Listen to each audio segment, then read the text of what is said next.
రమ్మనంటే నేను కూడా అడగలేదు. కానీ లీడ్ ఇండియా ట్రైనింగ్ పొందిన వాళ్ళు పోల్చకూడదు.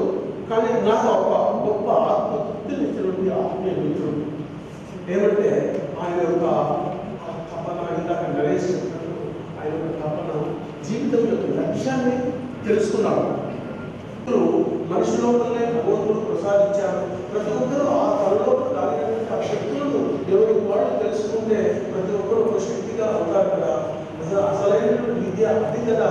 ఈ విద్య మనం నేర్చుకుంటున్నటువంటి ఈ భౌతికపరమైన ఇటువంటి గ్రంథాన్ని మనము కేవలం మనము చదవడం వల్ల అయిపోదు. ఈరోజు ఏదైతే ఈనాటి దేశ జనాభాలో 25% 25 సంవత్సరాల లోపల ఉన్న వాళ్ళదే 65% ఉన్నారు.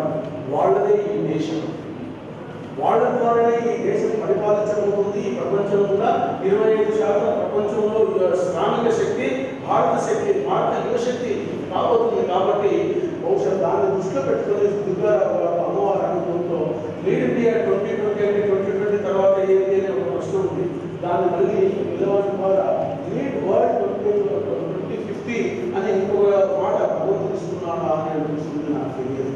ఓకే, సో ఇదంతా కూడా ఆ దైవ సంకల్పం, ఆ పిల్లవాడు చేసినటువంటి నిరంతర కృషిని, దైవాన్ని మిమ్మల్ని ప్రార్థిస్తూ ఆ పిల్లవాడి సహాయ సహకారాలు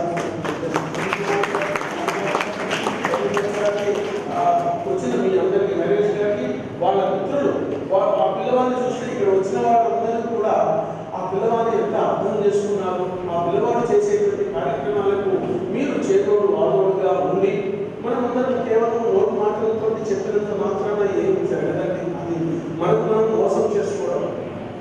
మంచిగా అనిపించిందంటే మంచి జరిగేది, మంచిగా ఉంది అని ఊరికే చెప్పి ప్రయోజనం. ప్రాక్టికల్గా ఆ పిల్లవాడు పుస్తకాన్ని తీసుకొచ్చాడు. మనమందరం కలిసి ఈ పుస్తకాన్ని ఈనాటి యువశక్తి, దేశశక్తి కాబోతున్నటువంటి ఈ సమయం, ఈ తరుణంలో ఇది మనం విద్యాశాఖ ద్వారా పిల్లలు, స్కూల్స్, కాలేజెస్ అందరూ చదువుకొని, ఉపాధ్యాయులు చదువుకొని దీంట్లో ఉండేటువంటి విలువలను పెంపొందించడానికి మనమందరం కృషి చేయగలుగుతామా?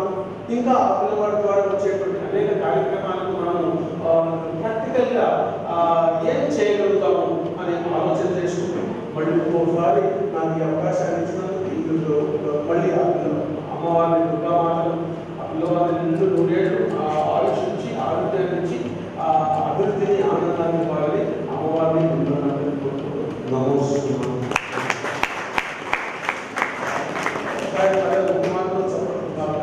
ఒకసారి మనకు మనం ఈ విధంగా విలువలతో లీడ్ చేసుకోవాలి.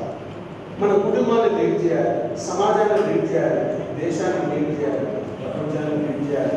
అందుకే పరమాత్ముడు భారతదేశాన్ని 2020 నాటికి ప్రపంచ గురువుగా తీసుకురాబోతున్నాడండి. ఇప్పుడు మోడీ ప్రభుత్వం వచ్చిన తర్వాత చూడండి, ప్రపంచం అంతా మన వైపు వస్తుంది.